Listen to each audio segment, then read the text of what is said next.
e nós queremos dar uma saudação para todos, uma boa noite. Hoje nós teremos um culto abençoado com nosso amigo e pastor Jonas, que está aí presente já. Uma boa noite, pastor Jonas, bom te ver. E nós estamos aqui para mais um culto para a honra e glória de Deus, amém? Eu queria ler com vocês Abacuque, capítulo 3, versos 17 e 18. Abacuque, capítulo 3, versos 17 e 18. Diz assim: ainda que a figueira não floresça, nem haja fruto na vide, produto da oliveira minta, e os campos não produzam mantimentos, as ovelhas sejam arrebatadas do aprisco, e nos currais não haja gado, todavia me alegro no Senhor e exulto no Deus da minha salvação. O Senhor Deus é a minha fortaleza, e os meus pés faz como o da corça, e me faz andar alteiramente. Ainda que tudo isso aconteça, gente, não desanimem, porque nós estamos com Deus, e Deus é a nossa força e a nossa fortaleza, amém? Convido a todos vocês, então, a fechar os seus olhos e vamos falar com esse Deus maravilhoso. Bondoso Deus, grandioso, magnífico e misericordioso. Agradecemos a Ti, porque o Senhor tem guardado a cada um de nós. Nesses tempos de tribulação, nesses tempos difíceis, a Sua mão está sempre nos amparando e cuidando de cada um. Assim como Abacuque disse, mesmo que tudo venha acontecer, mesmo que os frutos venham a faltar, o Senhor é o nosso Deus e o Senhor é a nossa fortaleza, e em Ti está a nossa salvação. Aguardamos, Senhor, mais do que nunca, essa tão esperada volta, a volta de Jesus, onde tudo isso vai passar, onde não haverá mais planto, onde não haverá mais dor, onde não haverá mais morte, onde nós estaremos unidos e amparados com Jesus. Por favor, Senhor, não tarde em voltar. Aguardamos mais do que nunca a sua volta, para que possamos estar contigo, lado a lado, e gozando da mansão celestial e do novo céu e da nova terra. Que nós possamos ser tolerantes uns com os outros, que nós possamos ser amorosos uns com os outros, e demonstrando esse amor cristão, a gente transmita o cristianismo às pessoas que estão ao nosso redor. Mais do que nunca, é tempo de pregar o evangelho, é tempo de ser cristão em tempo de tribulações. E é o que nós te pedimos, nos dê força espiritual para sermos cristão verdadeiro, cristão que busca a Ti e que fala do seu amor para todos que estão ao redor. Eu entrego em Tuas mãos o culto que teremos essa noite. Entrego em Tuas mãos as palavras faladas pelo pastor Jonas. Que o Senhor use-o como tem usado sempre e que o Seu Espírito esteja presente em tudo que fizermos aqui, nos louvores, em cada participação, que a Sua mão esteja conduzindo tudo. É no Seu santo nome que pedimos. Amém. Amém? Continuando o nosso culto, nós vamos cantar então o hino Todos são iguais a você. A igualdade, todos são iguais a você.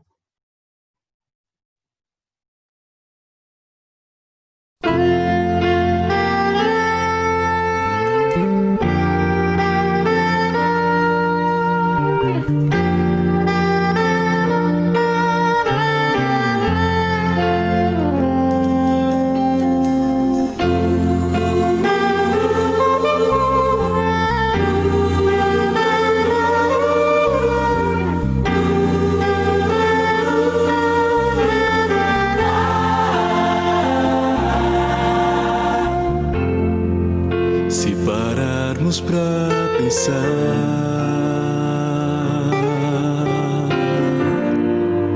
não podemos esconder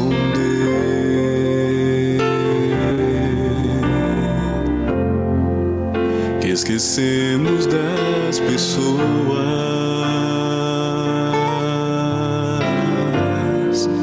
só pensamos em vencer.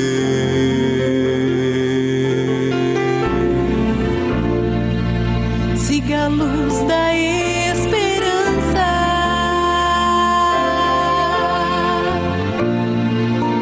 e em Cristo a semelhança,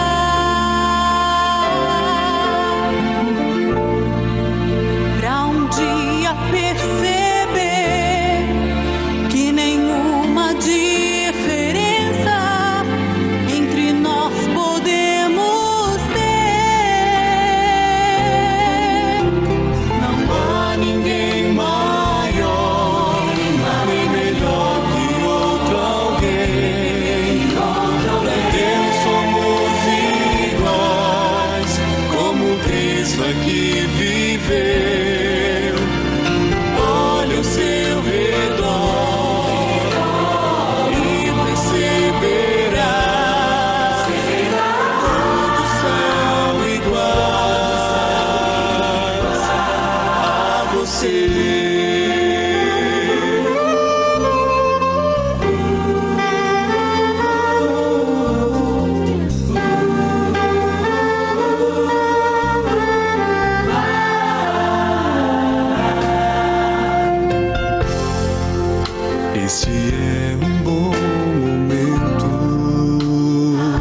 pensamos em mudar.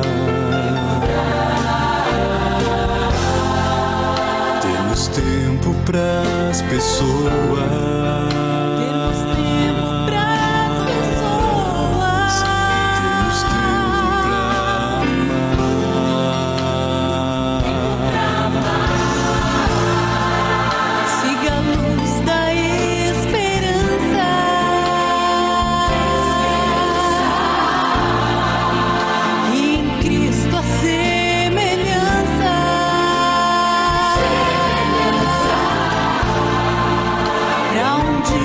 Perceber que nenhuma diferença entre nós podemos ter. Não há ninguém maior, nem melhor que outro alguém. Pra Deus somos iguais, como Cristo aqui viveu.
Amém? Todos são iguais a você. Agora nós ouviremos uma mensagem musical com a irmã Laís, lá do Jardim Margarida. Vamos ouvir essa linda mensagem musical.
Agora a palavra está com o pastor Jonas, capelão da igreja do Colégio do Capão Redondo. Ele que vai pregar para nós essa noite. Pastor, está tudo contigo agora. Ok. Boa noite, meu amigo Paulo. Faz tempo que a gente não se vê, né, Paulo? Ex-colega de trabalho de tempos de KGW. Quando eu cheguei ali no KGW, bem no meu início, né, logo quando eu saí do teológico, e vocês sabem que no teológico a gente não aprende muito a ser professor, não. Caí na fogueira, mas aí eu contei com o apoio de pessoas experientes como o professor Paulo, professor de física, esteve ali um tempo ali no KGW, eu continuo até hoje ali, já estou ali no meu 6º ano, e o professor Paulo foi um colega aí de trabalho. Uma bênção revê-lo, professor Paulo, que é membro aí do comercial, né, Paulo? Legal, maravilha. Que bom revê-lo. Bom rever aí alguns amigos que ontem estiveram conosco. Eu gosto sempre de citar aqui o povo, né? Temos aí a Cecília conosco, minha amiga Cecília, muito bom revê-la também. Temos a Ivanise, Josiane, Ale Carvalho, Gilson, meu amigo pastor Cleison, João Luiz, Nelson, a Luzia, professor Carlos, quem me convidou, outro Carlos aqui também, Gabriela, Vanelli, Odete, Maria, Gilson, Antônio Carlos, Mara, você está um por um, hein? Eliene, família Frigo, está aí conosco também, Maria Aparecida, Gilson, Antônio Carlos, Mara, tem uns aí que aparece um código aí que eu não vou citar, não. Deixa eu ver, Sandra, Henrique Camilo, nosso amigo aí da APS, Sivaldo, Ederson, Juliana, Lara, Margarete, Diana ou Dayana e Tadeu, não sei se é Diana ou Dayana, Pamela, Helenita, Rejane, Thalita, minha amada esposa Nelise, que está aqui comigo, Larissa, MotoG Play, Tina, Evalice, ixi, agora vai rodando aqui os nomes, Jusilene, Samuel, Alessandro, bom, acho que eu devo ter citado todos aí, muito bom aí revê-los, estivemos aí ontem, né, trabalhando aí um assunto importante, o qual eu acredito que nós, pastores, professores, de alguma maneira temos que, ao máximo, estar antenados na palavra de Deus, ao máximo, mas também conectados com a realidade que está ao nosso entorno, né? Aquilo que acontece à nossa volta, porque sempre a nossa opinião ela é pedida, ela é solicitada, e eu acredito também que nós devemos aí ajudar os membros, né? Nesse sentido, embora cada um é livre para pensar, é livre para formar a sua opinião, evidentemente, e que assim seja, né? Pois o ideal de um pastor é ter membros que são maduros, membros que tenham conhecimento, membros que tenham aí uma cosmovisão bíblica cristã. Então essa aí é a nossa intenção e por esse motivo que eu decidi aí trabalhar esse tema, porque 2 aspectos me chamaram a atenção, né? Ao falar sobre esse tema maior que eu coloquei, né? Com tolerância e sem preconceito. Esse seria aí o título, né? Desses 2 dias aí, ontem e hoje, com tolerância e sem preconceito. Ontem nós falamos sobre intolerância e preconceito, alguns exemplos, algumas situações que ocorreram ao longo da história a respeito da intolerância, do preconceito em suas mais diversas formas e tipos, preconceito racial, social, étnico, enfim, religioso, inclusive, várias formas aí de preconceito, né? Que o tempo ele não permitiria a gente explorar cada uma delas. Então nós falamos aí a respeito de algumas práticas ao longo da história que ocorreram, daquelas mais pontuais, daquelas mais polêmicas, né? E também falamos aí a respeito de alguns preconceitos, de algumas formas de preconceito na palavra de Deus, né? E como que a gente poderia entender, encarar tudo isso e como Jesus ele lidou com essas questões que já eram presentes na época de Cristo e que hoje muito mais ainda, e que hoje muito mais ampliadas, né? Devido aí à comunicação, à globalização, a todos esses elementos que fazem parte aí do século XXI, né? E aí nós falamos ali sobre o caso ali de George Floyd, que esse caso daquele afro-americano que foi morto, foi assassinado brutalmente quando esteve ali por alguns minutos, 8, 9 minutos por aí, 10, não me lembro, quando esteve mais ou menos em torno disso, com o joelho de um policial sobre ali o seu pescoço, quando ele disse aquela frase que ficou muito famosa, não consigo respirar, e ele perde a sua vida, ele morre ali asfixiado, realmente um crime bárbaro, um crime muito brutal, uma situação realmente muito difícil, a qual ele passou, ele que foi abordado devido ao ato de passar uma nota falsa de $20 num estabelecimento comercial, sofreu aquela abordagem, mas uma abordagem hiper, mega desproporcional, assim, enfim. E que tudo isso aí acabou suscitando muita discussão, muitos protestos, vocês puderam aí acompanhar nos noticiários, nas redes sociais, como diz aí a galera, né? Esse fato bombou, né?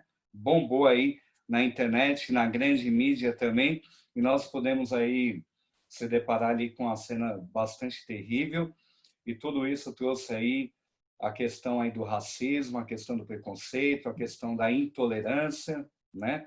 Slogans aí foram criados como Black Lives Matter, ou seja, vidas negras importam, né?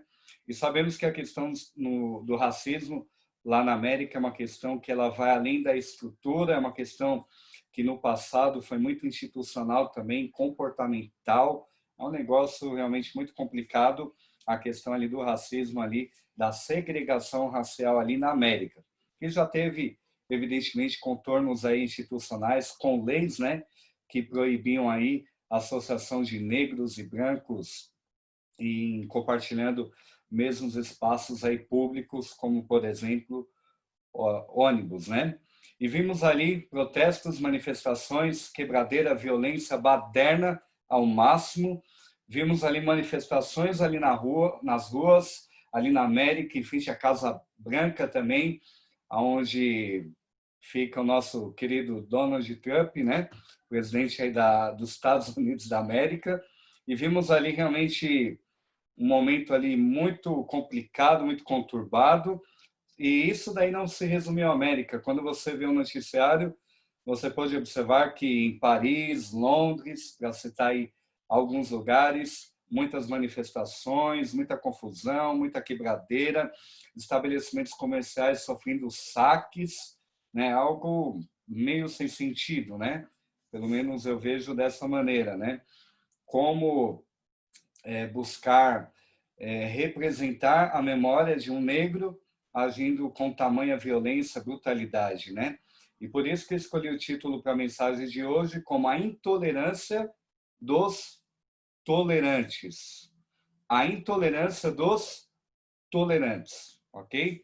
Aqueles que buscam tolerância, mas que, em sua prática, agiram com tamanha intolerância, né? Foi o que a gente pôde aí observar, cenas de vandalismo, monumentos históricos jogados ao chão, estátuas de pessoas que, na ótica desses extremistas, pessoas que tiveram na história alguma ligação com a escravidão, alguma ligação com a questão ali do racismo, pessoas ali tidas por racistas, inclusive pessoas que lutaram pela liberdade, né? Como o caso ali do primeiro-ministro da Inglaterra, Winston Churchill, né? Que foi uma das pessoas aí que, sem dúvida, teve os seus erros, seus defeitos, mas que também teve ali uma contribuição ali naquele país, ali naquele contexto, né? Mas tamanho vandalismo que realmente não representaram ali a memória daquele cidadão, daquele homem afro-americano, George Floyd, né? Então, o que eu gostaria de trabalhar aqui nessa noite, basicamente, é o problema. Eu quero aqui traçar um contraste, a princípio, sobre a questão das minorias e da multidão. o que representam aí as minorias, ou melhor, como elas são representadas na nossa sociedade, né? Como elas são consideradas, quem faz parte desse grupo minoritário na nossa sociedade. Nós verificaremos também as minorias na Bíblia Sagrada. A Bíblia fala também das minorias, como que as minorias são ali consideradas. E nós vamos aí trabalhar um contraste em relação à multidão, a multidão que sai às ruas, a multidão que protesta, a multidão que por uma causa nobre e justa, ela vai se manifestar, como nós vimos, né? E a gente vai explorar alguns elementos aí a mais. E também o que a Bíblia apresenta a respeito da palavra multidão.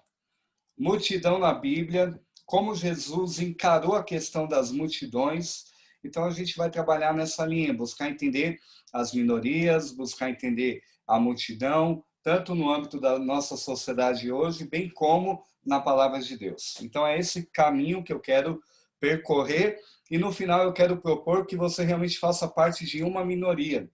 E também eu quero propor que você também faça parte de uma multidão. Olha, pastor, parece que você está meio maluco aí das ideias, né? Algo meio paradoxal, fazer parte de uma minoria, mas ao mesmo tempo de uma multidão.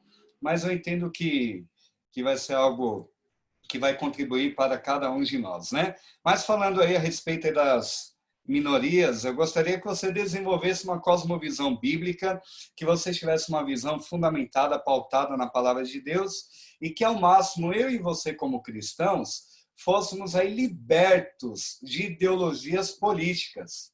Eu não estou falando que você não deva ter a sua opinião política, que você não deva ter a sua preferência política. Eu e você somos cristãos, mas também somos cidadãos. Eu e você, e não há nenhum pecado em termos ali as nossas opiniões. Eu acho que o maior problema é que quando nós temos nossas opiniões políticas, é quando nós queremos defender determinadas bandeiras, e vocês já viram, e principalmente no contexto de 2018, das eleições aí presidenciais, e você percebeu, você viu, e talvez você até participou, né, de muito debate ali nas redes sociais, cada lado defendendo ali a sua bandeira, um defende a direita, outro defende a esquerda, e uma infinidade ali de debates, de discussões, e pessoas aí também se agredindo, inclusive, né?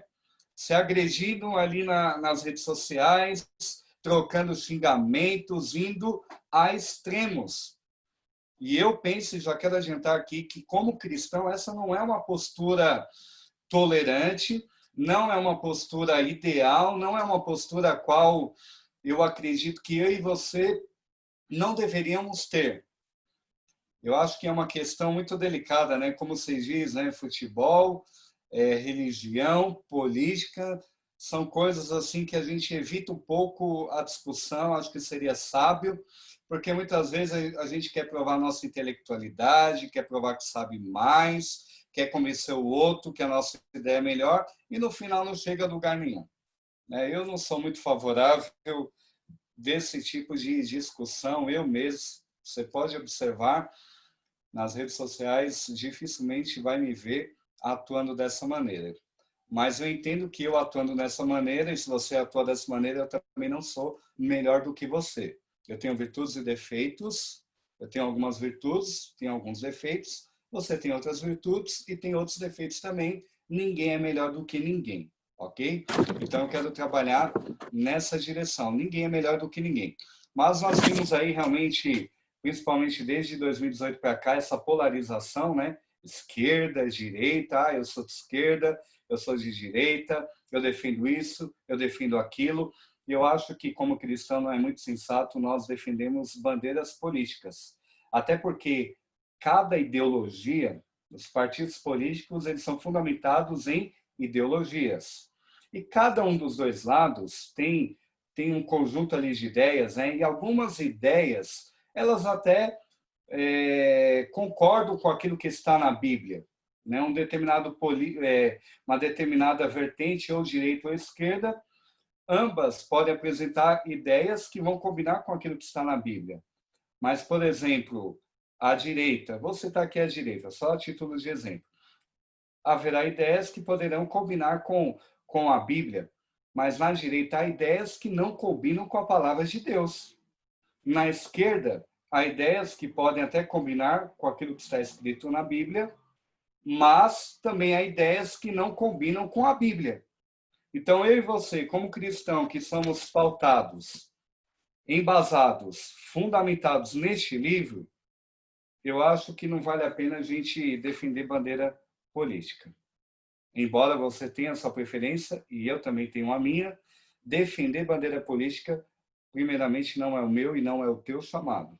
Como cristãos, você crê na palavra de Deus plenamente, não é o meu, não é o teu chamado, e você vai entender isso, com toda certeza. Mas veja só, essa questão aí de minorias, né, na sociedade civil. Um conceito muito importante, eu quero que você grave essa palavra, é a palavra alteridade. Alteridade é uma palavra que tem que ver com o outro, né? Segundo a filosofia, a antropologia, essa palavra ela pressupõe a ideia de colocar-se no lugar do outro. Colocar-se no lugar do outro realmente é uma grande virtude. Quando eu e você praticamos a alteridade, quando eu e você nos colocamos no lugar do outro, evidentemente que a minha vida e a sua vida será uma vida muito mais relevante. Buscar enxergar as coisas com o olhar do outro, buscar entender o contexto das pessoas, fará com que eu e você evitemos julgamentos, preconceitos, discriminações e assim por diante, né? Mas veja só, esse termo minoria, ele diz respeito a determinado grupo humano ou social que esteja em inferioridade ou desvantagem, seja ela numérica, socioeconômica, política, cultural, em relação a outro grupo majoritário. Então, as minorias, e eu estou vendo ali um comentário ali do Sivaldo que me chamou a atenção. Nossa bandeira é Cristo. Exatamente, Sivaldo. A minha e a sua bandeira deve ser Cristo, né? Exatamente. Muito bem. Parabéns aí pelo comentário, né? Então, as minorias, né, melhor dizendo, elas se referem a um grupo humano ou social que esteja em desvantagem numérica ou política, econômica, em inferioridade em relação a um grupo majoritário. Essa aí é uma definição aí básica do que seja aí minorias, né? Mas a mídia, e você sabe, a comunicação, ela vai influenciando o modo de ser, o modo do comportamento das pessoas, dos indivíduos. Elas apresentam um determinado padrão ali social, um determinado padrão de beleza. Então, eu e você somos ali constantemente bombardeados, né? Porque eu e você precisamos nos encaixar nesse padrão. Quando não nos encaixamos nesse padrão, nós somos estranhos, nós somos alheios, nós somos diferentes, né? Então, tudo isso vai gerando aí preconceitos. Então, a mídia, a comunicação, ela vai influenciando de uma maneira realmente absurda, né? As minorias na sociedade de hoje, né, defendidas por pautas ideológicas, né, por pautas políticas, né, defende, né, que há um grupo de pessoas que se encaixam nas minorias e que o direito delas devem ser considerados, né? Nós temos aqui hoje em dia as minorias na sociedade de hoje, movimento LGBT, né? Não precisa explicar muito, você conhece, sabe? Os negros, as mulheres, pobres, estrangeiros, né? Refugiados, para citar aí alguns grupos de pessoas que fazem parte das minorias na sociedade atual. Então, há pautas ideológicas que querem defender, né, o direito dessas pessoas, né? E evidentemente que todo ser humano, todo cidadão, a ele, né, a nós, devem ser garantidas, né, as nossas liberdades individuais, os direitos mais fundamentais, conforme rege aí a Constituição da nossa nação, inclusive as minorias, né? Mas veja só, sem dúvida, né, todos os direitos devem ser considerados de todas as pessoas, todos estes que citei precisam ser respeitados por nós cristãos e também por quem não é cristão. É um exercício de cidadania que não fere valores cristãos. Eu e você devemos respeitar aquele que faz parte do movimento LGBT, o branco deve respeitar o negro deve respeitar o branco, e assim por diante, né? Nós vivemos aí num regime democrático, e o que prevalece num regime democrático na hora do voto é a maioria, né? Entretanto, as minorias devem, né, ser consideradas. Então, eu entendo a importância disso daí, mas devemos colocar as coisas no seu devido lugar também, né? O que não pode é colocar as minorias em superioridade à maioria. Num país, em países, né, cuja maioria democrática, né, onde prevalece ali o voto ali da maioria, o que acontece é que há pautas que vão colocar as pessoas contra outras pessoas. Há pautas ideológicas que vão colocar o pobre contra o rico, que vão colocar o homossexual contra o heterossexual, as mulheres contra os homens, né? E assim por diante. E quando se trabalha dessa maneira, né, levando em conta que as minorias devem ser até maiores, superiores, né, do que a maioria, quando eu digo maiores na força, no poder, no espaço, na opinião, quando é realizado esse jogo de colocar um contra o outro, o que vai ficar na sociedade é um tremendo caos. É isso que eu entendo. E eu e você, fundamentados na palavra de Deus, entendemos que precisa haver o que? Uma ordem. Do caos veio a ordem. Só que, infelizmente, determinadas pautas, elas vão trabalhar na função aí do caos, colocando pessoas contrárias a outras, né? Mas veja só, essas minorias que vão se tornando a regra e não a exceção. Isso é um fato. O branco passa a ser perseguido, ocorrendo aí um racismo às avessas, ao inverso. O heterossexual, com sua família tradicional, passa a ser rechaçado, né? Você percebe que vai havendo aí uma mudança de valores. O homem acaba virando inimigo de grupos aí de orientação feminista. O homem é inimigo. E o feminismo é uma questão assim tão interessante, né, que a mulher ela vai se tornando trabalhada a ideia contrária ao homem, e ao mesmo tempo a mulher ela vai sendo masculinizada. Esquisito, né? Meio estranho esse negócio. O pobre tem que tomar os meios de produção do patrão burguês rico. Então você percebe que essas doutrinas, essas ideologias, a palavra é essa, é doutrina, doutrina mesmo. Porque tudo isso vai sendo trabalhado nas universidades, isso daí vai chegando através da mídia, da comunicação, todas essas ideias como se fossem verdades absolutas, né? E tudo isso vai entrando no imaginário, no pensamento aí das pessoas, e elas vão acreditando, porque são pautas que, em realidade, elas têm aí a sua verdade. Existe um quê de verdade nessas coisas aí que são aí defendidas, né? Então, eu resumo que tais grupos minoritários muitas vezes acabam servindo de massa de manobra. Então, todo esse grupo minoritário que eu citei, muitas vezes acaba sendo manipulado pela mídia, pelos meios de comunicação, até por políticos, e vão se tornando ali massa de manobra para que as suas agendas políticas, as suas pautas, para que pessoas, para que grupos, para que partidos cheguem no poder. Então, essas pessoas que têm ali os seus direitos, entre aspas, defendidos, acabam aí sendo utilizadas para que haja aí pessoas no poder. Então, esse é um problema que ocorre. Mas vamos aí para a Bíblia. Abra sua Bíblia em Gálatas, capítulo 3, versículo 27 a 28.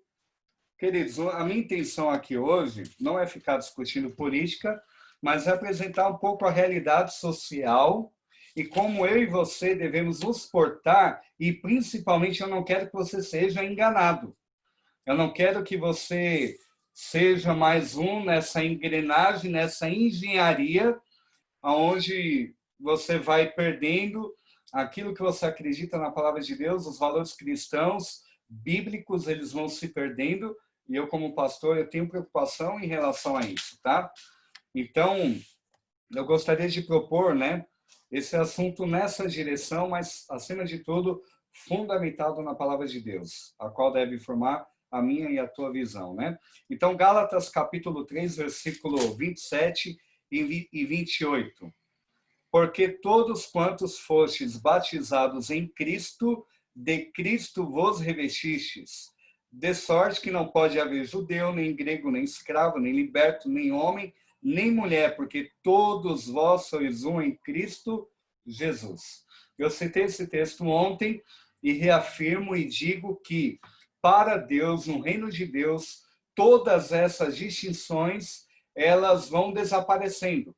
Elas não vão fazendo parte, elas vão sumindo. Porque eu e você agora adquirimos uma visão espiritual e vamos olhar cada grupo de pessoas. E é claro, humanamente falando, sem dúvida, há diferenças. Mas eu e você fomos chamados para sermos homens e mulheres espirituais, homens e mulheres de discernimento espiritual e para que eu e você viéssemos andar no Espírito.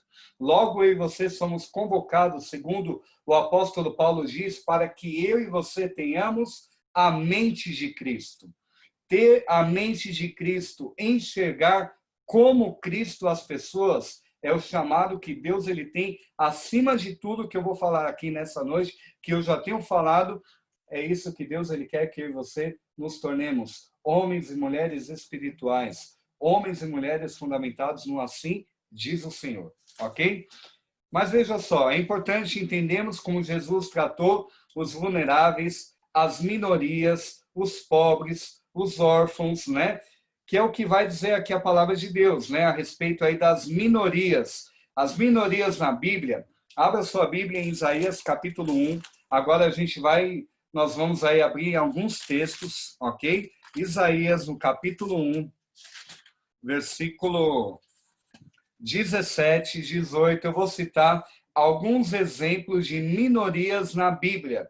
E você vai perceber que aquilo que a gente vai verificar na Bíblia, até das minorias da Bíblia, coincide com as minorias na sociedade civil, só que eu digo, e você é inteligente vai entender, que as minorias da sociedade de hoje não são todas aquelas que a Bíblia colocou. E você vai entender, não vou precisar nem falar muita coisa, você é inteligente, é sábio e é filho de Deus. Isaías capítulo 1, versículo 17. Olha a importância em relação àqueles que fazem parte de um grupo minoritário e que devem ser atendidos. Verso 17. Aprendei a fazer o bem, atendei à justiça, repreendei ao opressor, defendei o direito do órfão, pleiteai a causa das viúvas. Órfãos, viúvas, fazem parte do grupo minoritário da Bíblia. O tempo não permite, não vou poder explorar tanto. Vamos correndo aí. Êxodo capítulo 22, versículos 21 e 22. Ou melhor, 21, 22 e 23. Êxodo 22, 21, 22 e 23. Capítulo 22, versículo 21.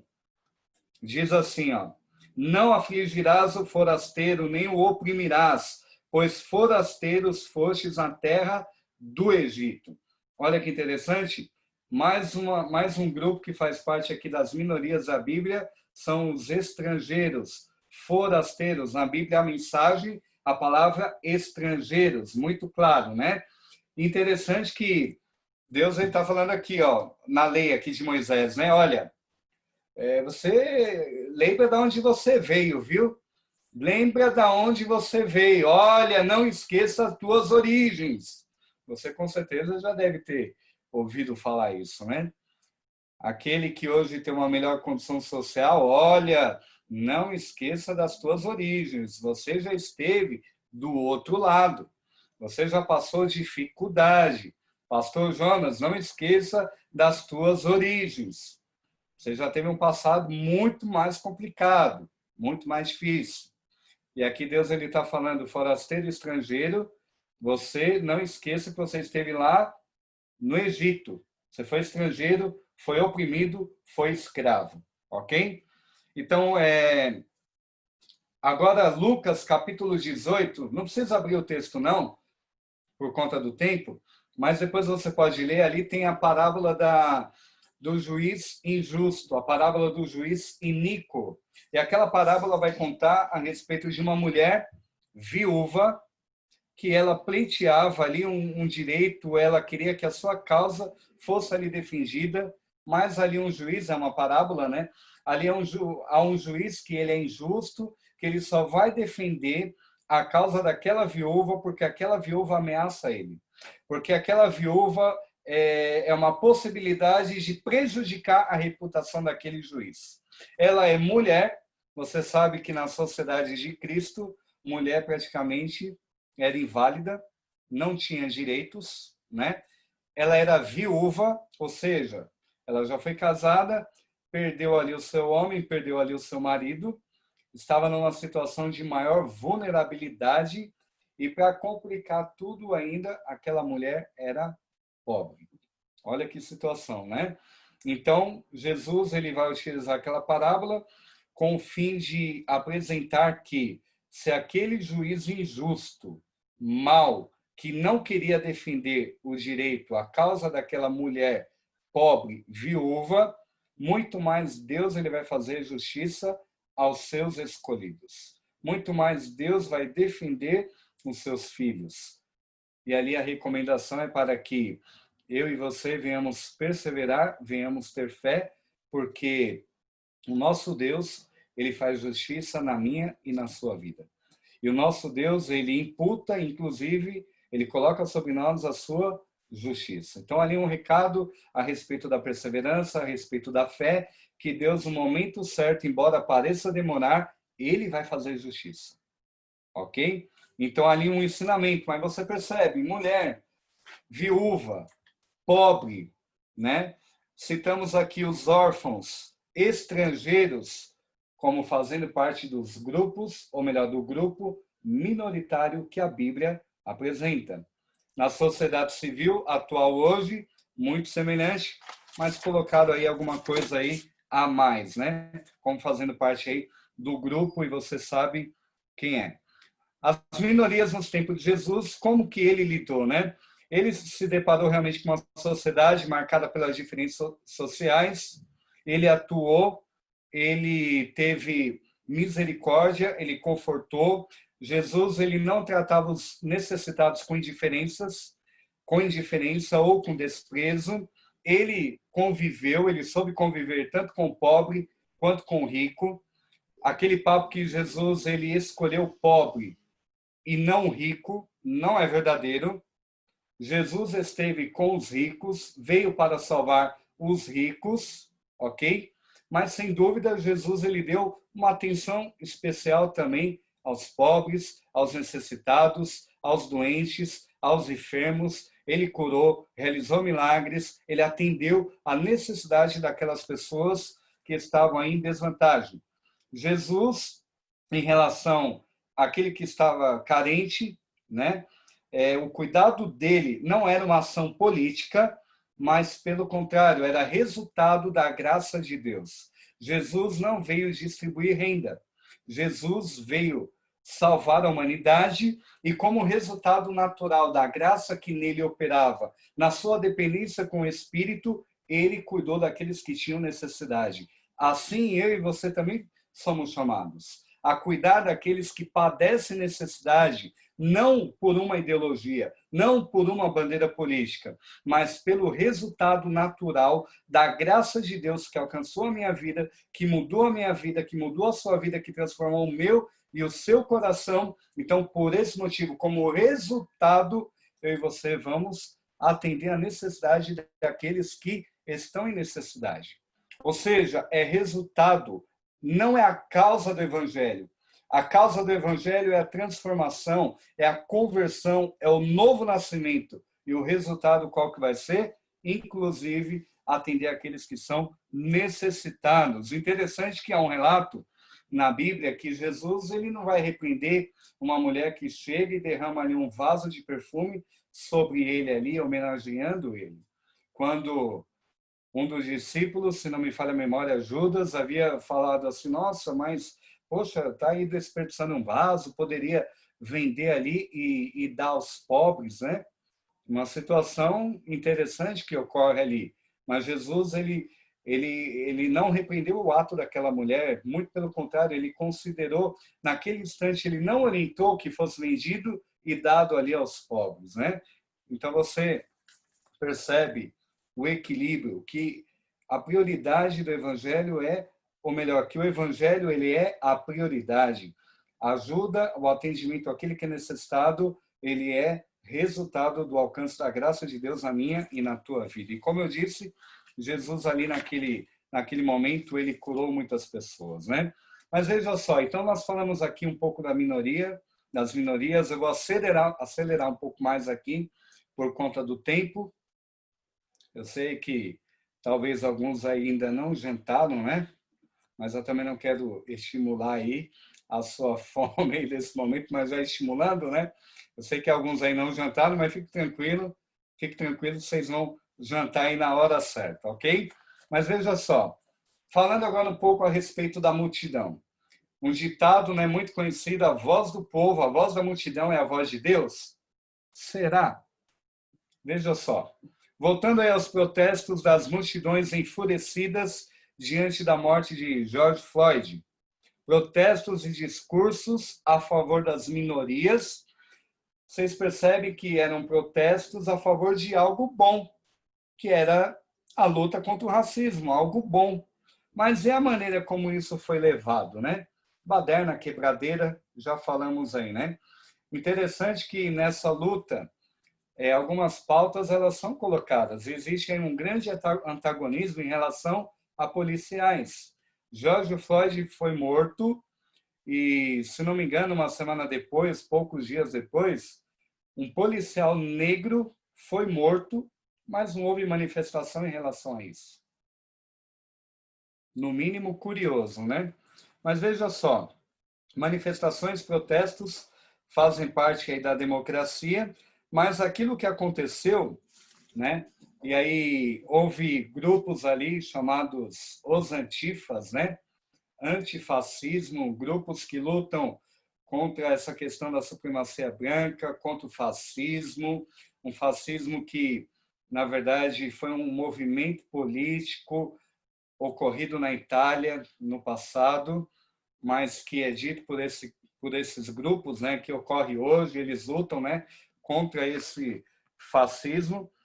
E o que ficou muito claro, que pelo menos para mim eu entendo e fiz essa leitura e busquei informações a respeito e formei essa opinião, de que a morte daquele homem, daquele cidadão, ela foi meio que usada, né?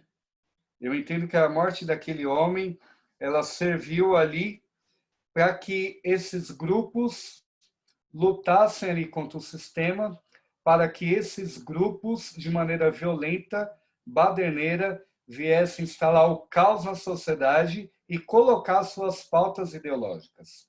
Porque sair quebrando tudo, você há de convir comigo que não vai representar a memória de um homem que morreu brutalmente, de um homem negro, não vai representar devidamente a memória desse homem. Sair quebrando tudo não vai resolver o problema do racismo. Mas você percebe que houve ali um aproveitamento ali daquela situação para que pautas ideológicas, para que um caos fosse aí gerado ali na sociedade. Algo muito complexo. E aí por isso que eu denominei o sermão de hoje como a intolerância dos tolerantes. Porque aqueles que, num discurso da tolerância, eles agiram de uma maneira muito intolerante, muito contraditória àquilo que eles estavam ali defendendo. E, repito, não representando ali a memória ali daquele homem. Então você percebe que muitas vezes as multidões, elas acabam agindo de uma maneira estúpida, de uma maneira irracional, embora haja indivíduos ali nessas multidões esclarecidos, que realmente querem fazer o bem, mas de um modo geral o que nós vimos foi realmente um grande caos, uma grande anarquia, multidões aí defendendo as minorias, mas em realidade elas estavam ali colocando ali as suas pautas ideológicas e querendo quebrar todo um sistema, querendo romper com aquilo que nós conhecemos, que é a nossa sociedade ocidental, que vocês sabem muito bem, a nossa sociedade ocidental, ela está fundamentada nos valores bíblicos cristãos. Veja só, o discurso correto, quem que não vai apoiar uma causa dessa? Fala para mim. Quem que não vai apoiar uma causa que defende, né, grupos minoritários? Quem que não vai apoiar? Mas você percebe que isso daí foi utilizado e acredito, as ações mostram com muita má fé. Black Lives Matter, vidas negras importam, com toda certeza. Esse foi aí um grande slogan. Interessante que aqueles que defendiam o isolamento social na pandemia, né, inclusive foram para as ruas, fizeram aglomerações. Percebe elementos aí de contradição? Complicado, e que eu e você, como cristãos, nós fomos chamados para pensar, nós fomos chamados para poder fazer aí a leitura correta. Então você percebe que a multidão, muitas vezes, em nome da tolerância, agindo com maior intolerância. Uma situação realmente muito complicada, uma situação muito difícil. Mas quando nós vamos para a Bíblia ela fala também da multidão. A voz do povo, eu pergunto novamente, a voz do povo, a voz da multidão, é a voz de Deus? Será? Como vimos até aqui, na sociedade civil, a multidão muitas vezes age com histerismo, age com estupidez, age com violência, não representa aquilo que eles na fala defendem, aquilo que é bom. Mas sabe, meus queridos, uma frase que ela tem estado na minha mente muitas vezes é que Jesus, ele não se impressiona com a multidão. Jesus não se impressiona com a multidão. Sabe por quê, meus amados? E a palavra de Deus, ela mostra isso. A parábola do semeador, onde há 4 tipos de coração, 4 solos que receberão a palavra de Deus, apenas um tipo, aonde um tipo de coração, um tipo de solo que a palavra ela vai florescer, a palavra ela vai frutificar, ela vai dar bons frutos. A parábola do semeador, de acordo com um comentarista bíblico, ela representa muito essa questão que Jesus não se impressiona com a multidão. A multidão, muitas vezes, ela age de maneira superficial. A multidão, muitas vezes, ela não age de maneira autêntica. A multidão, muitas vezes, ela não é sincera. Alguns indivíduos, muitas vezes, sim, sinceros. Mas a multidão, Jesus não se impressionava com a multidão. E quando você vai estudando a Bíblia, você vai percebendo isso. Mateus capítulo 21, nós não vamos abrir aqui o texto, mas Mateus capítulo 21 vai falar a respeito do momento em que Jesus ele entra em Jerusalém, a entrada triunfal de Jesus em Jerusalém, aonde ele é exaltado, hosana, hosana, hosana nas alturas, e aquela coisa toda, ele sendo aplaudido, louvado, isso no domingo, mas na sexta-feira, e muito provavelmente, boa parte daquela multidão estava gritando, crucificam, crucificam, crucificam. Queridos, Jesus não se impressiona com a multidão. Jesus ele não se iludiu com os aplausos. Eu e você também não devemos nos iludir com os aplausos, porque as mesmas mãos que aplaudem eu e você podem em algum momento voltar-se contra nós. As mãos que aplaudiram ali Jesus voltaram-se contra ele. Ou se não eram as mesmas pessoas, a multidão lá do Monte das Oliveiras, no mínimo, ficou em silêncio, sendo conivente ali com a crucificação ali de Cristo. Jesus ele não fica iludido com o aplauso das multidões. Ele sabe que elas mudam de opinião. Eles preferem a conveniência ou a conivência. Ele não ficava encantado com os aplausos, pois as mesmas mãos que o aplaudiam são as mesmas que iriam crucificá-lo. Jesus conhecia a natureza do homem. João capítulo 2, versículo 23 a 25, vai falar isso daí. As multidões não são fiéis. É melhor não ficar preso ao aplauso da multidão. Hoje você é aplaudido, amanhã você pode ser apunhalado. E certamente você já viveu situações assim, né? O chamado ali 3 tapinhas nas costas, né? Como a gente diz aí popularmente. Mas eu caminho aqui para o final da minha mensagem, dizendo que a respeito aí das minorias, né? Eu busquei traçar ali um paralelo entre a questão das minorias e da multidão na sociedade atual, na Bíblia, mas a respeito aí das minorias, devemos sem dúvida respeitar as minorias, devemos considerá-las, o órfão, a viúva, os pobres, estrangeiros, os doentes, as mulheres, as crianças. A sociedade atual, há um grupo a mais, movimento LGBT. Eu e você, como cristãos, devemos abraçar essas pessoas, devemos apresentar o evangelho a elas, devemos recebê-las bem, devemos tratá-las com amor, embora eu e você não concordemos com esse tipo de prática. E assim como eu e você não devemos concordar com a prática do heterossexual que sai com todo mundo aí, porque para Deus o heterossexual infiel e o gay, o homossexual, ambos estão em pecado. Ok? Eu e você devemos amar, respeitar as pessoas, e tolerar significa respeitar apesar das diferenças. Percebe? Isso é importante e você devemos aí considerar. Para você que faz parte aí das minorias, se você faz parte dessas minorias, você sem dúvida não é pior, não é melhor. Para Deus nós somos todos iguais. Você é alvo da graça de Deus com toda certeza.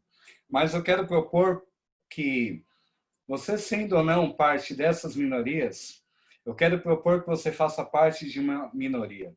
A minoria que é o remanescente fiel. Essa outra minoria que a Bíblia vai colocar. Eu quero propor que você faça parte do remanescente fiel.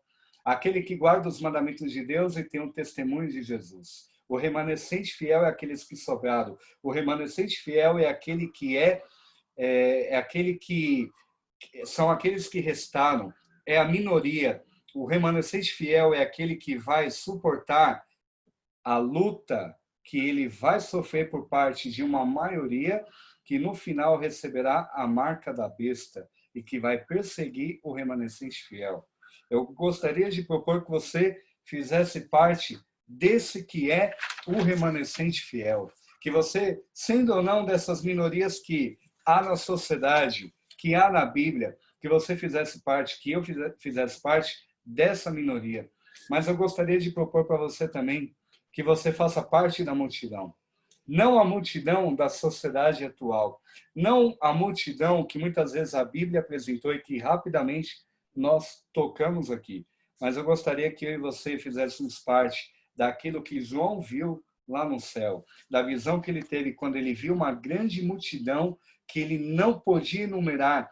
Os que vieram da grande tribulação lavaram as suas vestiduras e as alvejaram no sangue do Cordeiro. Ou seja, eles são um grupo especial de pessoas que, apesar das tribulações que enfrentaram, permaneceram fiéis a Jesus. Uma fidelidade simbolizada pelo fato de estarem cobertos com as vestes da perfeita justiça de Cristo. Essa grande multidão que João viu são os 144 mil que ele ouviu, de acordo com Apocalipse 7, que foram selados, que estavam em pé diante do trono, diante do Cordeiro, de todas as nações, povos, línguas e tribos.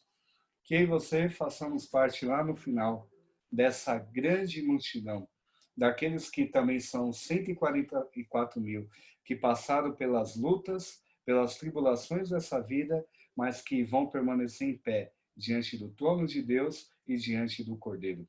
Esse é o meu desejo para você, é o meu desejo para mim, que Deus realmente nos abençoe.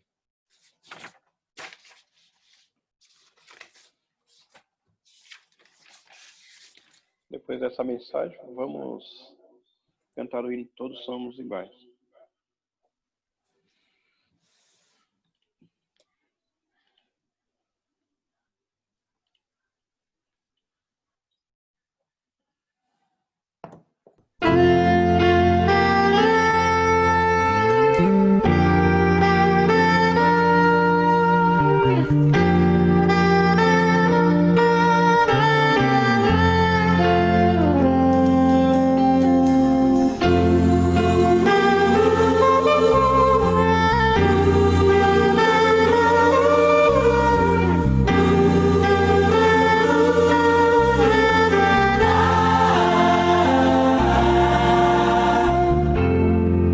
Se pararmos pra pensar,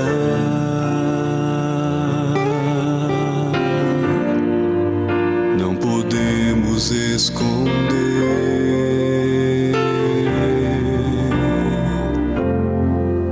que esquecemos das pessoas,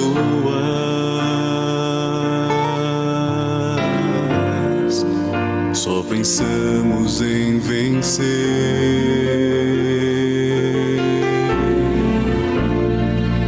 Siga a luz da esperança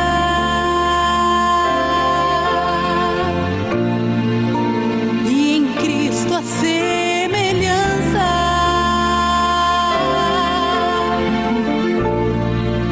pra um dia perceber que nenhuma diferença entre nós podemos ter. Ninguém maior, nem melhor que outro alguém. Pra Deus somos iguais, como Cristo aqui viveu. Olha ao seu redor e perceberá, todos são iguais a você.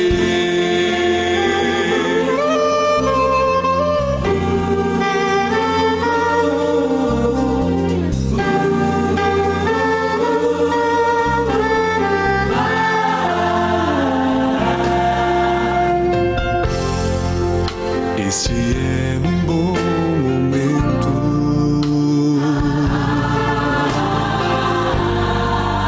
de pensarmos em mudar.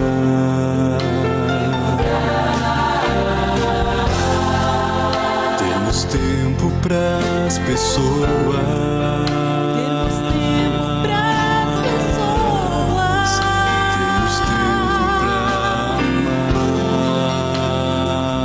pra amar. Siga a luz da esperança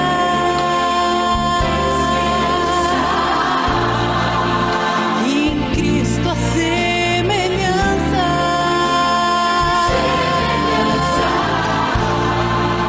pra um dia perceber que nenhuma diferença entre nós podemos ter. Não há ninguém maior, nem melhor que outro alguém. Pra Deus somos iguais, como Cristo aqui viveu. Olha o seu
Amém.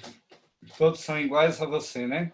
Então, essa mensagem que gostaria de deixar aí nesse final de semana para o distrito aí do Jardim Lilá, meu amigo pastor Cleison, que Deus continue aí abençoando cada um de vocês. Vamos orar? Querido Deus, Pai que habita nos altos céus, agradeço, Senhor, por essa oportunidade de estar, ainda que virtualmente, com os irmãos do distrito do Jardim Lilá, a igreja também do Comercial, a igreja do Independência. O Senhor abençoe a liderança dessa igreja, pastor Cleison, bem como toda a sua família, os anciãos, líderes, membros, que todos, ó Pai, sejam alcançados pela tua graça, pela tua misericórdia, que o teu evangelho possa, através do teu Espírito, transformar a nossa vida, a nossa maneira de ver a vida, nossa maneira de enxergar a realidade do mundo, para que nós, ó Pai, não sejamos enganados e possamos, ó Pai, ter nossos olhos espirituais abertos, para que permaneçamos firmes e venhamos fazer parte daquela minoria, no final, o remanescente fiel, aquele que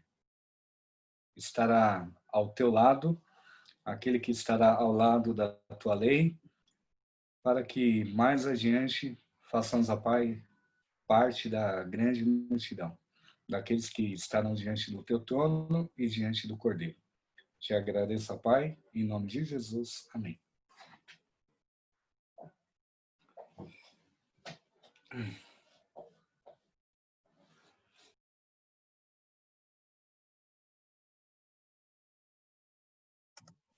Uma boa noite a todos. Aguardamos vocês aí no próximo culto de quarta-feira. Não percam o culto. E agradecemos aí ao pastor Jonas. Aquele abraço, pastor. Bom te ver de novo. Que Deus continue abençoando você e a sua família, né? Agora casado aí, que Deus abençoe você, sua esposa. E quando vier os filhos, que venham com saúde e com muita bênção. Amém? Querido, Tchau.